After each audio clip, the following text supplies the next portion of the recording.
তো জৈন বন্ধুরা, যারা জিম করতে যাচ্ছ, অনেকে ভাবছো যে জিম করলে আমাদের শরীরের পাওয়ার বাড়বে, স্টেমিনা বাড়বে।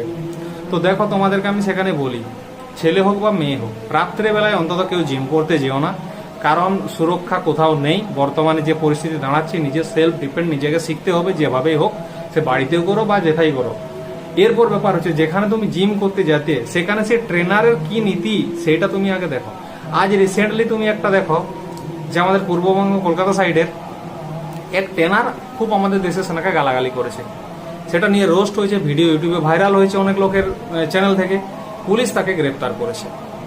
তো ভাই, আমি এটাই বলবো যে তুমি যার কাছে কিছু শিখতে যাচ্ছিলে, সে তোমাকে ভালো কিছু শিখাচ্ছে না, সে তোমাকে খারাপ কিছু শিখাচ্ছে। কারণ তার খেয়ে দিয়ে শুধু শরীরের বডিটা বেড়েছে, মাথায় কিছু বাড়েনি, তার জন্য এই ধরনের কথা বলেছে। সে নিজের বুদ্ধি অন্য লোকের কাছে বিসর্জন দিয়ে তার কথা মতো চলেছে। তো এই লোক থেকে সাবধান থাকবে। জয় হিন্দ, জয় ভারত, বন্দে মাতরম।